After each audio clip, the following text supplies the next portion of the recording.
guys, welcome to the Super Review Show here. This is our Rock Talk episode, and this is the forehead. He is back once again. The Giants won last night. We're feeling representing. Even though it was preseason. Eli Manning. Us New Yorkers. Anyways, today's Rock Talk episode is Elton John's greatest hits from 1974. Look at that cover, guys. Look at that cover. So it's funny. I've got a funny story for you guys. 1974. This album came out in 1974. You know when Elton John started? 1970. By 1974, he had at least 2 or 3 number 1 hits, and he released his first greatest hit that early in his career. Yeah, Savage. Crazy. That's crazy. That's it. That's. And let's go. We're gonna do the track rundown. We've already listened to the songs because we know the songs. Yeah. Your Song, Daniel. Tell me if you don't recognize any of these. Your Song, Daniel, Honky Cat, Goodbye Yellow Brick Road, Saturday Night's Alright for Fighting. Yeah. GTA 5? GTA 5. GTA 5! I know that. GTA 5. All you gamers out there. Rocket Man, Benny and the Jets, Don't Let the Sun Go Down on Me. My personal favorite Elton John song, Don't Let the Sun Go Down on Me. Border Song, not super familiar with, and Crocodile Rock. Notice how there's 10 songs on here, and at least 9 of them, at least all these were top 40 hits. Within 4 years, the guy had top 40s. That's 10. That's very good. That's rare. You will never hear those words again. I'm sorry, Justin Bieber or Justin Bieber. Justin Bieber. He's a faggot. That was a correct statement. Yes, you heard me correctly. Seriously, you will never hear those words again. You will never hear the words again that Elton John or anyone will have in 4 years put out a greatest hits. Mm-hmm. Not 10 years, 4 years put out a greatest hits, have at least 2 to 3 number 1s and at least 10 top 40 hit singles. You will never hear those words again. Suck it. Video's over. I'm kidding. So let's. I'm doing some talking. What do you go down? Your Song, Daniel, Honky Cat. What is my favorite? What's your favorite? All right. So I told this to JT. He knows this. Rocket Man. Rocket Man is my favorite. I'm a Rocket Man. Rocket Man. Benny and the Jets my second because I remember listening to this to my dad all the time in the car. It's like the ultimate white headbang. It is true. And then I would say Saturday Night's Alright for Fighting because GTA 5. I've heard it before GTA 5, but you know it brings it up on the list. Come on, GTA 5 guys. Crocodile Rock I really like. That's great. I would say Goodbye. I would say these are like my top 5. Then I would say Goodbye Yellow Brick Road. I love how your greatest hits are like your top 5 are just his greatest hits. You want to just borrow the album? He doesn't like people who just like greatest hits. I'm not saying that. Like I've had beef with people over the years. Like, what do you mean you only know? Listen, I appreciate deep tracks though. I like greatest hits, but I love music. Okay. Shots fired. I don't know what I did, but I like hits. But I do appreciate deep tracks when I gotta listen to them. He's just an anti-hits person. Look, some of the greatest songs of all time were number 1 hits. Yeah. Like. And sometimes they're not. One of the best ones of all time was "Every Breath You Take." You know, in my opinion, from the Police. Right here, hits are the best. Better than deep. No, I'm kidding. Deep tracks. You communist. Deep tracks are honestly probably more of art than honestly greatest hits. That's when the artist really delves into what he or she believes is truly good music to them, and then it might appeal to you differently. I don't know, it all depends. But this is truly just greatest. I have a story to tell all of you. Go ahead. And I kind of mentioned this to Kyle before we started shooting today. Here's the thing. So there I was in 2011. Elton John announces his greatest tour ever. Greatest hits. I'm sorry, I interrupted. His greatest hits tour in 2011, where he's just playing his number 1s, his biggest hits, whatever, right? And he's playing at the Garden, Madison Square Garden. Without giving too much away, I know someone who works for him in my circles, my family, my friends, etc. That's pretty cool. She is a very good friend of mine, and she works for my family's, and she works for Elton John. Wow, that's. I should not be saying this on camera because otherwise someone's going to come up to me and say, "Hi, can I have Elton John private passes?" You know, but she's got my family background, backstage passes. when Billy Joel and Elton John did the Face to Face tour, they both came. Like, Billy Joel waved to my parents. It was crazy. So stuff like that. Like you get to go backstage, you get to see what it's like. It's really cool. Truthfully. But so there I was at the Garden. I'm in the front row in front of the piano. That's like because when you work for someone, you kind of get good seats. So it was Crocodile Rock, and he just finished playing Crocodile Rock, and I remember this very clearly. He ran to the stage and he started doing it was after the song ended, so it's not on video. I don't think. He started high-fiving everyone in the front row. Don't even go there. I gotta explain this to you. And Elton John, if you're watching this, shame. I love you to death, but shame. I'm calling you out. So I'm 11 years old at the time. Wow, what a savage. I know, right? And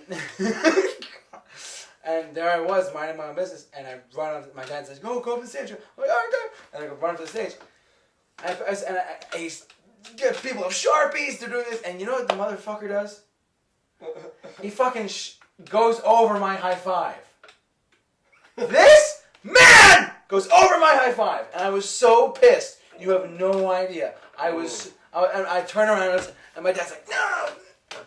In the ring next November, Elton John versus JT Mahoney. Reginald Kenneth White versus Buy on pay-per-view now.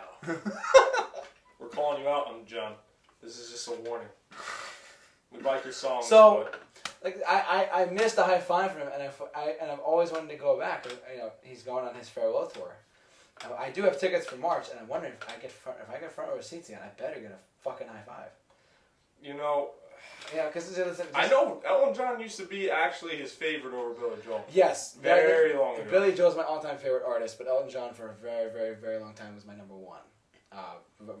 Between the two of them, at least. I didn't really branch out until a couple years ago. I started like listening to R&B and heavy metal and death metal and Van Halen. Yeah. So I don't know, but I started branching out over the years. But Elton John was one of the earlier influences for me personally. Like Tiny Dancer's not on this, but it's great. But yeah, like Elton John, you missed my high five, and better get it back next time. Because like it was right after. I remember now. It was right after Crocodile Rock ended, and oh my god, he was right out. It was the show was done. The one song encore was coming up, just him by himself playing your song, and the motherfucker skips over my high five. He probably saw you. He's like, this kid. Well, he looks stupid. I understand his. Hey. Okay. I understand his reasoning though.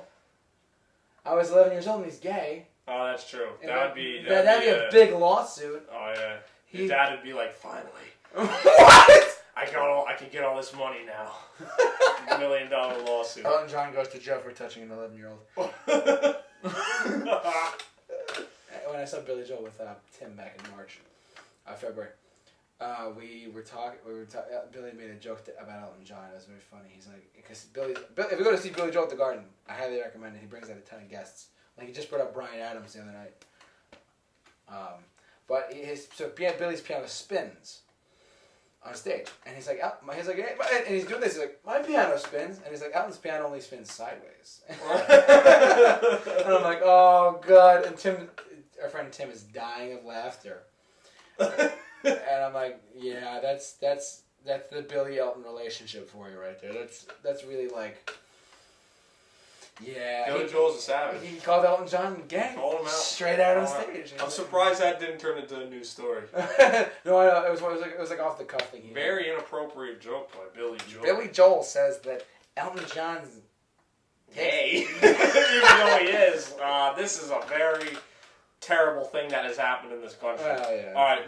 Let's get back to the instead of telling our Elton John stories, let's talk about the album a little bit more before we wrap it up. So when was this album? Let me ask a question. Go ahead. I'm the question man.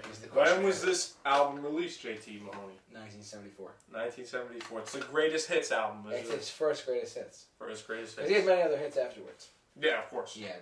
I guess that's why they call it the blues. Sad songs say so much. Something about the way you look tonight. Now, what would you say is the greatest album, JT Mahoney?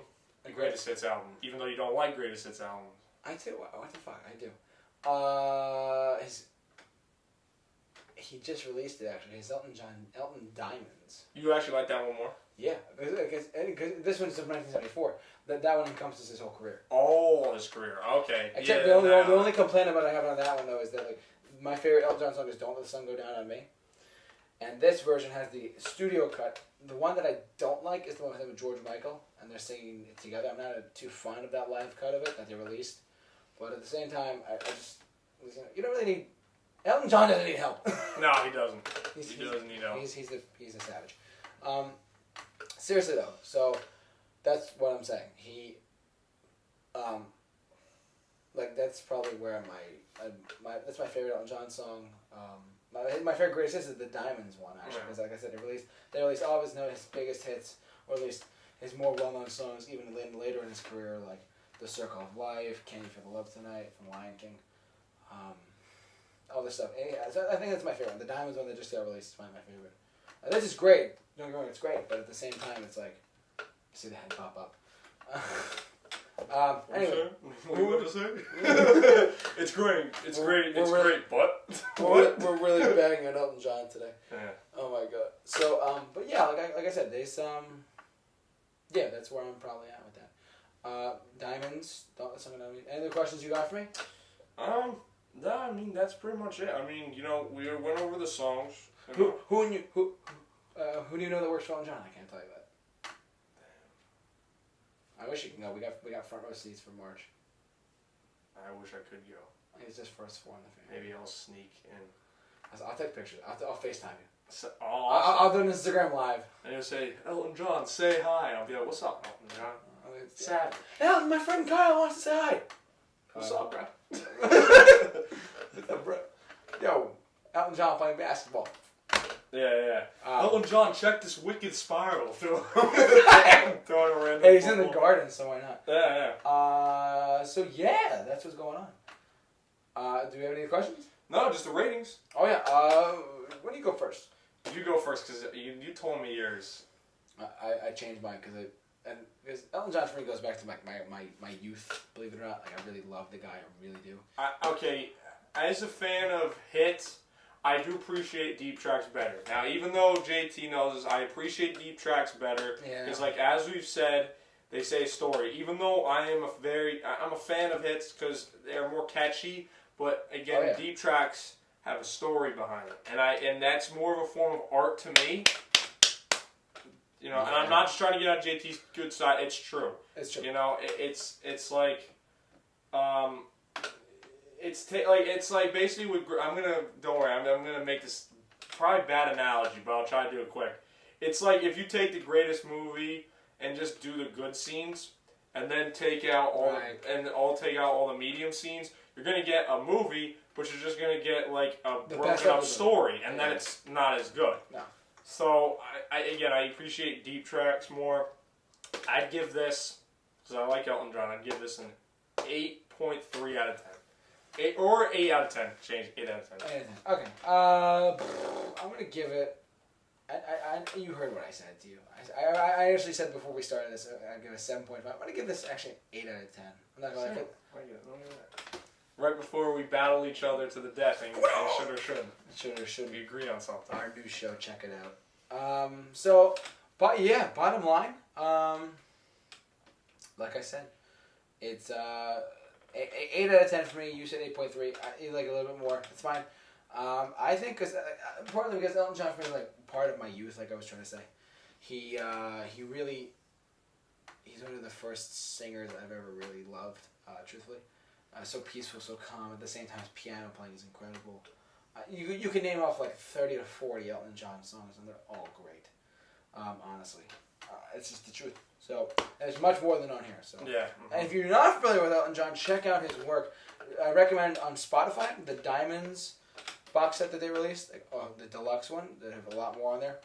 And if you're just not familiar with him, just go on Spotify, go on YouTube, do whatever you have to do to check out Elton John. He's one of the all-time greatest pianists, composers ever. For songwriting, whatever. He's really good. I recommend him personally. After all, he missed my high five, so. That's unforgivable. If I get a high five, I'm going to see if I can record the high five. Yeah.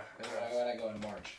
That'd be sad. So, Well, all right. Well, that wraps it up for this episode of Rock Talk. Thank you so much, Elton John, for skipping over my fucking high five.